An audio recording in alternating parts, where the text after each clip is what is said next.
Hello and welcome to Rise and Unwind. Each week we connect with people across the country to share ideas, inspiration, and simple ways you can enjoy life right in your own neighborhood. I'm Kayla, and on this week's show we've got this.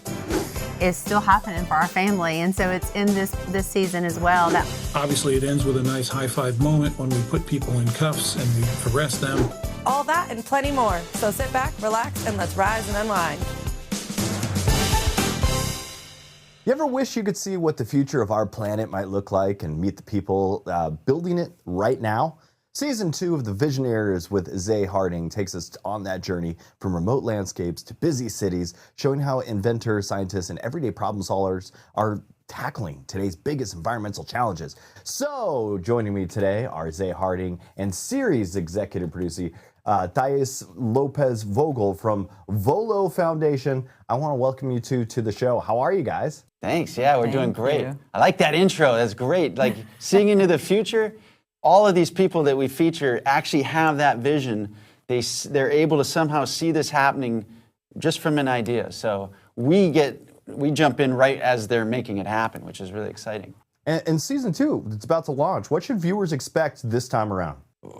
More of the same, but further. We're taking things further. So a lot more initiatives. We're traveling around the U.S. currently. Still, we're still hitting up some incredible. We're looking right now at the first ever electric tugboat.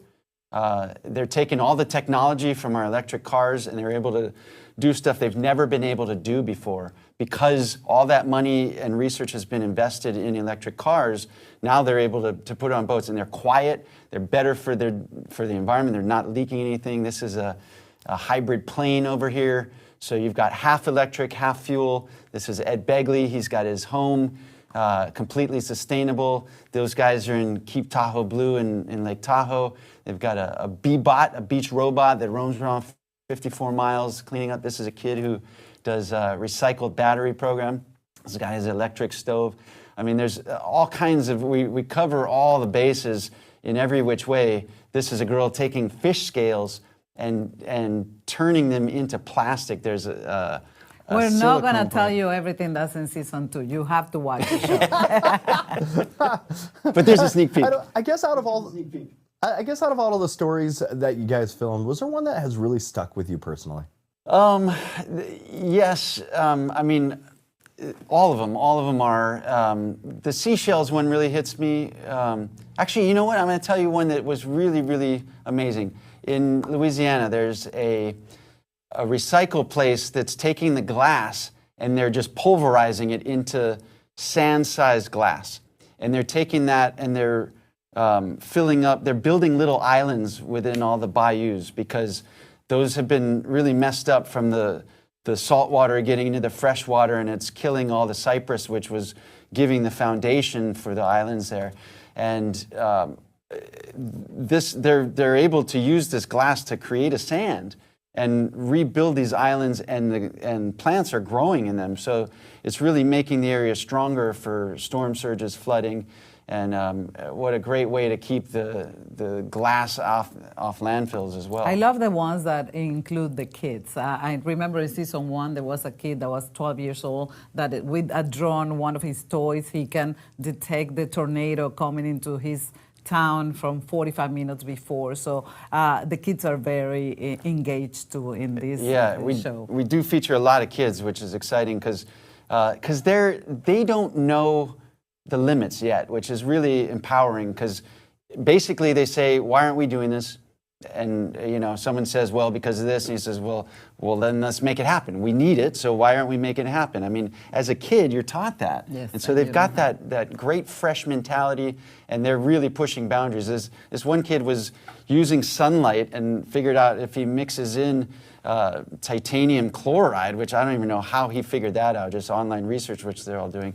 He's able to capture microplastics, which is a real issue. We're all eating microplastics. We're inhaling microplastics, they're eating credit cards. Yeah, there's a credit card size of plastic in each of us on average in our brain right now because of all the microplastics. And he's figured out how to capture that in water and then get rid of it. So there's all kinds of these initiatives that you can expect in season 2. And one of the big themes here is inspiring people to take action. How do you hope the show motivates viewers to get involved? Well, I think not only they're showing you, they're connecting the real solutions in real time with a hopeful, actionable results, and everybody can do it. So I think not only is an entertainer, the entertainer is very entertaining, it's a very upbeat show, and it can engage all the family, not only the kids and the adults, and it tells you you don't have to be a scientist or an engineer, you just have to care enough. It's only when we care about our future that we invest in it. It is real people, and that's a really good point. It's not anybody preaching, any companies doing anything. It's just people trying stuff that they're finding that are working. And so we're featuring that to hopefully inspire not just the viewers, but other people who are doing this so they can collaborate and start taking things further. We were just in Florida, and this guy's doing a sea hive, which is like a beehive design, which is so clever because they don't need anything to hold it together but weight. And they're using sustainable concrete, these designs that are hollow for fish to swim through. They've got holes in them to dissipate water and wave energy, and they put these right up at the bays, so it's protecting them from storm surges and flooding. They plant the mangroves on top of it. Yeah, it's creating ecosystems within. If it's not there, they're creating it, which is incredible. And they're teaming up with someone from season 1 who was doing sustainable seawalls, and they're working together now with 3D printing of this stuff. So it's really exciting to see the connection and the collaboration. That's completely coming out of our show. And you guys shine a light on innovators who may not always get that mainstream attention. Why is that so important right now? I think that when you highlight innovators, not only they can partner, they get partnerships, they get funding, they get policy, they can get more research, their research can advance. And not only that, for you as a kid especially, being highlighted in a program like this, I mean, it gives you all the hope that what you're doing is gonna get you somewhere in the future. And if somebody wants to learn more about the show or the work that Volo Foundation is doing, where is the best place to start? At any platform. We have volofoundation.org. We have a Visioneers TV. You can Google any of these platforms and you'll find us there. Yeah, and then watch the show on Saturday mornings on CBS. There's CBS.com and also Pluto TV. Mm-hmm. Hey, I want to thank you two for joining me this morning. Thank you Dan. very much. Reality TV families come and go, but the Robertsons somehow turned beards, duck calls, and family chaos into a cultural phenomenon. Now they're back with Duck Dynasty, The Revival, following Willie and Korie Robertson as the family grows. The kids start their own lives, and the Duck Commander legacy just keeps evolving. The new season even opens with a tribute to Phil Robertson, while the rest of the clan brings plenty of the humor that fans remember. Joining us now are Willie and Korie Robertson. Great to see you both. It's great to see the Robertson family back on TV. What made this the right time to bring everyone together again? Well, we kind of looked up and all of our kids were back. After the show ended in 2017, we had a really busy run, so we were ready to take a little break. And then all our kids scattered and went off to college and got married and all the things. And we looked up one day and all of our kids were here back home. We all live right there together on this little family compound, and our kids all work with us in some capacity up at Duck Commander within the warehouse. And so thought it'd be fun to kind of give the fans a little update into our life and where we are now. When people first met your family, the kids were a lot younger. Now they're married, raising families, and starting businesses. What's it like watching the next generation step into the legacy? Oh, man, it's been a blast. Yeah, for sure. We had... I think the main test was, do you want to be back on television? Because our kids had been on it, and so when they decided they would, we knew we didn't ruin them too bad. Well, watch them grow up, and our cast members have gotten way bigger because we have a lot more little kids, and also all their spouses. And so, yeah, it's been fun watching kind of what they're going to do in life. And fortunately for us, they all ended up back here in Louisiana, and yeah, it's just been a joy. And then a lot of them have drifted to the office, and so yeah, it's kind of it's made for the kind of the next generation to see who's going to take it on. And you know, I didn't take over Duck Commander until I was 30, grew up in the business, never saw myself working here. When I was 30, that's when Korie and I came back and actually started working full-time for the company. So they're right about the age to where we were, and we're going to see who's next potentially to jump into the business. Duck Commander has always been at the center of the show. How has the business changed as the next generation gets involved? Well, we're still right here in our Duck Commander warehouse. We're still making duck calls right here in West Monroe, Louisiana. But now the family business has expanded quite a bit. Sadie's Live Original, her whole women's ministry is there. John Luke's into coffee. Bella's actually running our store and our museum. Will and Abby are back. Spoiler alert, Will and Abby made back this season. So everybody's right there, but everyone is doing different things. The premiere includes a tribute to Phil Robertson. What did that mean to honor him in that way? Yeah, it was kind of crazy because the week that the actual new series started, season 1, was the week that Phil actually passed away. And so it was literally a passing of the torch from Phil and that generation down to the next. And so we just thought it'd be awesome to start out season 2 honoring him. And we see some great parts of the show on there. I mean, it's like tons of real moments. And then also we had to kind of make it Robertson, and we had some tributes to Phil, some competitions like we like to do. Just a fun way to remember him, not only for us as a family as we go through the process of healing after he's passed on, but also for all the fans who's watched him for years and have really fallen in love with Phil and what he says. And to see him start off this show, it really was a tribute to the whole effort of even doing it. I mean, like Korie says, when we did that episode, it just felt like this is why we needed to come back and do the show. Yeah, it was really special. The most special part to me was having Miss Kay on there. We actually got to sit down with an interview for her, and she got to just reminisce about Phil and what his life meant to her. So it was really, really special. I was nervous for her, but she did so good. And I know that we'll all be glad, our family will be glad to have that moment and that legacy captured. There's also a sweet moment with Sadie welcoming her baby girl. What's it been like watching the family grow with all these new grandkids? Yes, you get to see. It was really full circle season because it does start off with the passing of Phil and ends with new life being born. So there was a real passing of the torch in this season. Sadie actually found out she was pregnant the week we started filming season 1. Yeah. And then Kit comes into the world at the end of season 2. So you just get a lot of real life moments. I think whenever we all sit down as a family to say, like, what do we want this show to be? One of the words that all the kids said was authentic. We wanted to bring people into our lives a little bit, let them see things that we're really going through, the good and the bad, and the fun. There's a lot of fun, and we laugh a lot, but that's kind of what it's all about. It's life. And actually, since we've gotten through filming, we have had twins now. John Luke and Mary Kate have had twins, which is our 10th and 11th grandchild. So grandchildren. So Korie's getting old.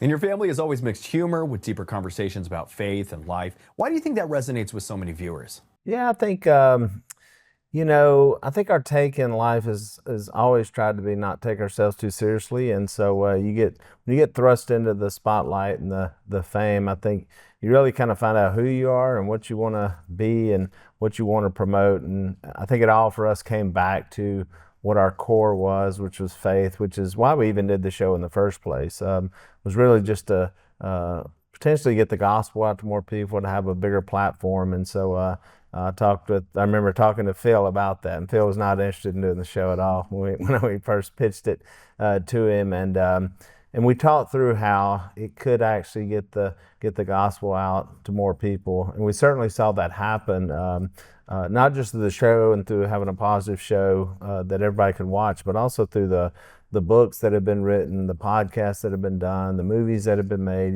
all the things that we felt strongly about to put out there, that we had a passion for. And when you mix that with fun and humor, I think it's just a great combination, because everything is so serious now, and the world's serious and it's tough, and there's problems and politically, and everybody is at each other's throats. And so I think Duck Dynasty was a great show for people to sit down and watch and just kind of take a break and go, let me just smile and laugh and think about more positive things. When people watch this new season, what do you hope they take away from the Robertson family today?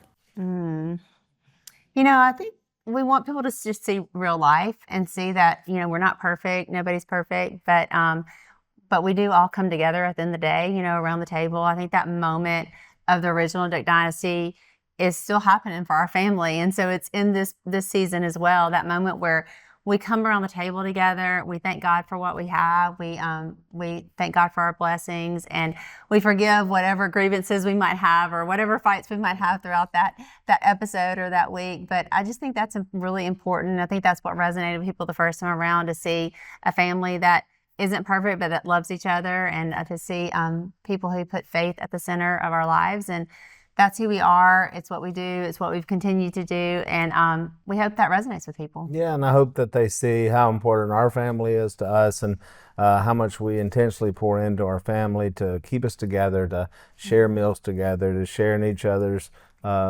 joys and bursts, but also the struggles, and you know, when you're down. And so that's the importance of family, and that's why we made the show, is actually for other families as well, so that they can have another time to get together, spark a conversation, and just really promote family. And so our family has always stayed together through it all, and so it's so important and vital. And I think this show would help, hopefully help families get a little smile, but also remember how important family actually is. I want to thank you two for joining me today. You can catch Duck Dynasty, the revival, on A&E, with new episodes airing Saturday nights at 10 p.m. Eastern. It's also streaming on the A&E app and at ANETV.com. Willie, Korie, thanks for spending a few minutes with us. Have you ever wondered how investigators actually track down predators hiding behind a screen? Online crimes against children are one of the fastest growing threats, and the work to stop them often happens quietly through digital clues, undercover conversations, and long investigations. A new investigative series gives viewers a rare look inside those operations. Detective Tony Godwin leads the Internet Crimes Against Children Task Force in North Texas and has worked nearly 7,000 cases over a 30-year career.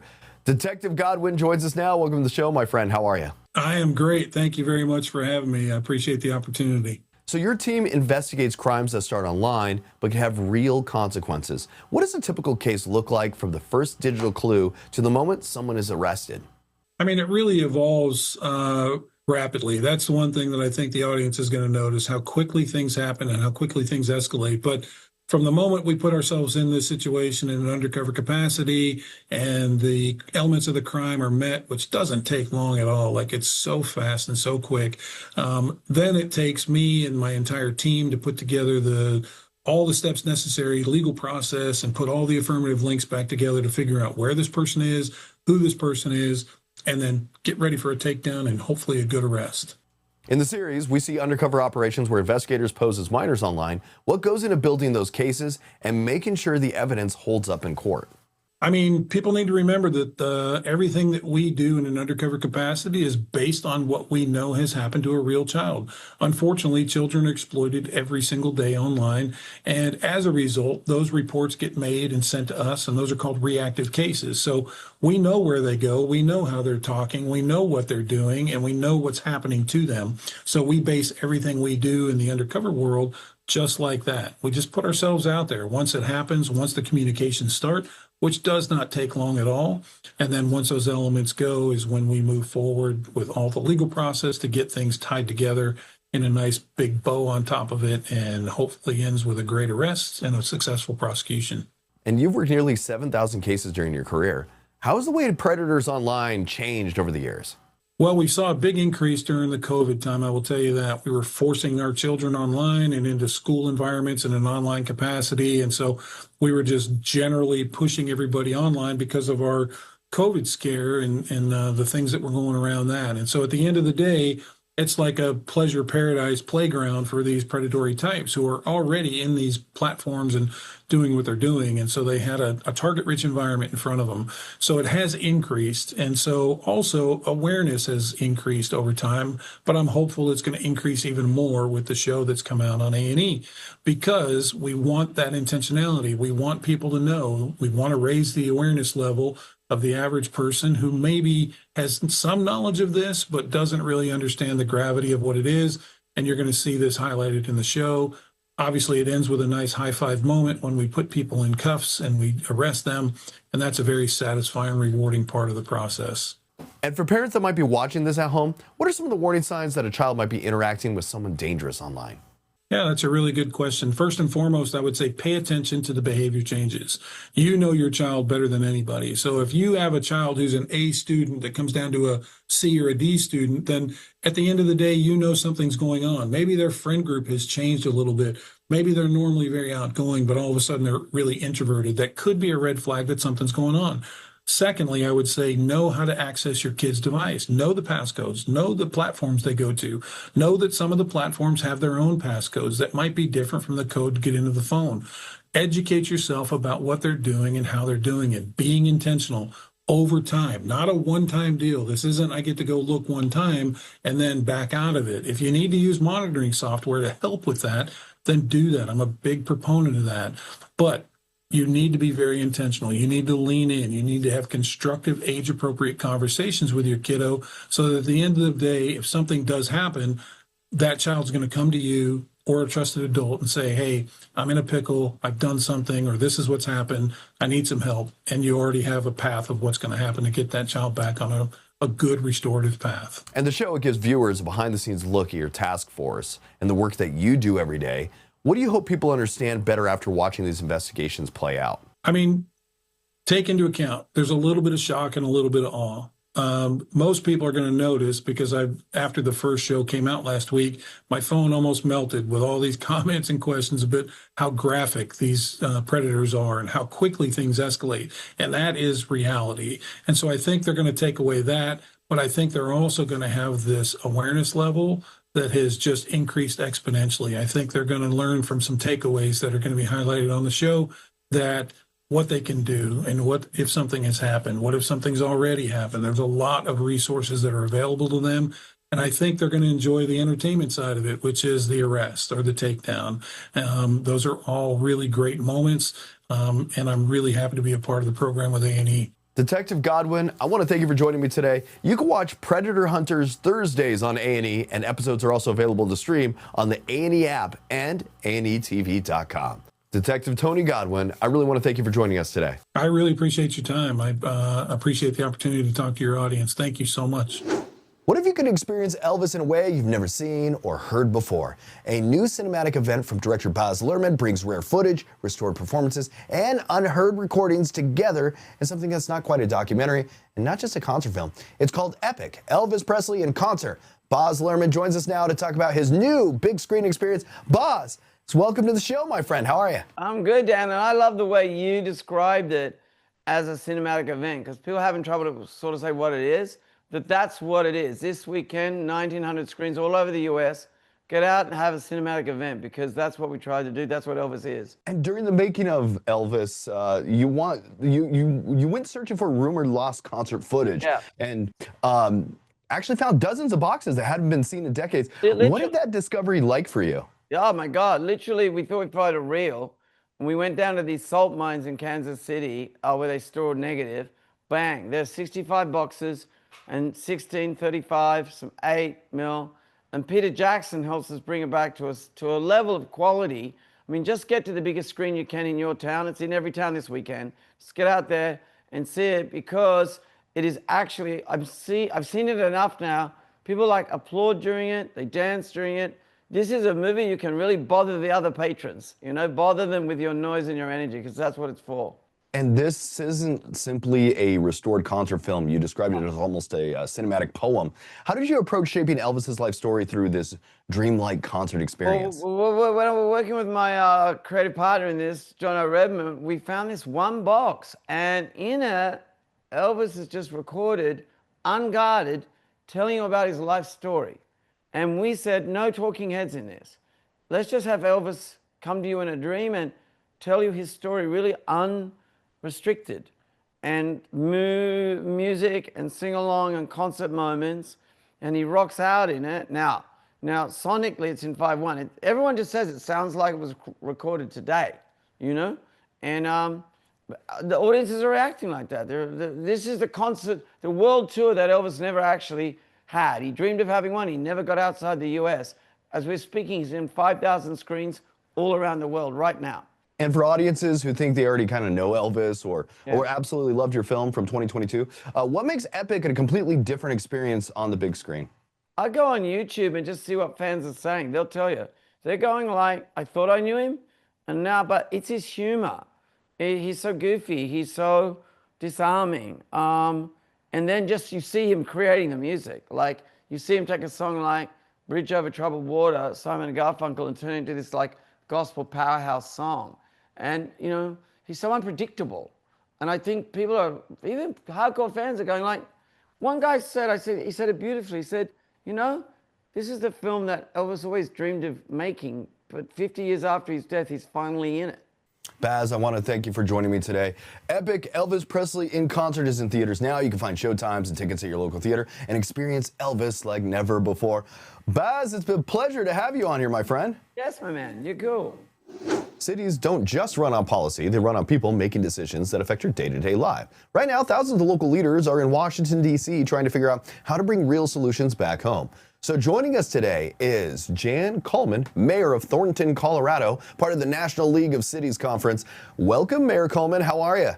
I'm doing great. Thank you so much for having me this morning. All right, for people that are hearing about this for the very first time, what exactly is this conference and why does it matter for local communities? No, that's a great question because everybody always wonders why we travel to D.C. as local elected officials. But this is an opportunity for local leaders, whether you're mayors or city council members or town or village leaders, to be able to talk with our federal government, but to also work together to find solutions to problems that we deal with every day. And when you're there, what does the work actually look like day to day? Who are you meeting with and what are you pushing for? We actually start really early in the morning. We have a breakfast to kick things off where we get to chat with each other, but we have workshops, we have panels, we talk about things like affordable housing and public safety and transportation, all things that local governments have to deal with every single day. So what are some of the big issues this year that everyone keeps coming back to? It's always public safety and it's always affordable housing. And I think in Colorado, we see that quite a bit.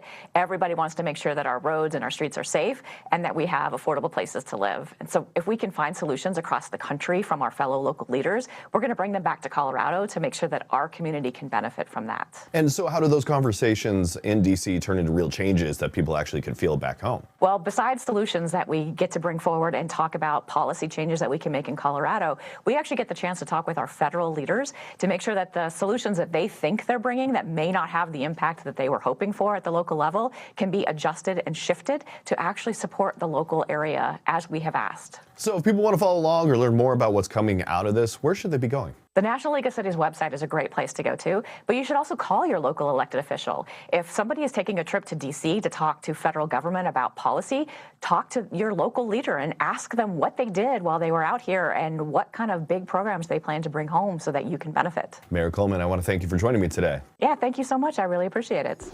That's going to do it for Rise and Unwind. Thanks so much for watching. If you'd like to learn more about the show, visit our website at riseunwindtv.com. And for behind-the-scene moments and celebrity interviews, be sure to check us out on Facebook and Instagram at Rise Unwind. You can also find our full episodes on YouTube under the same name, Rise Unwind.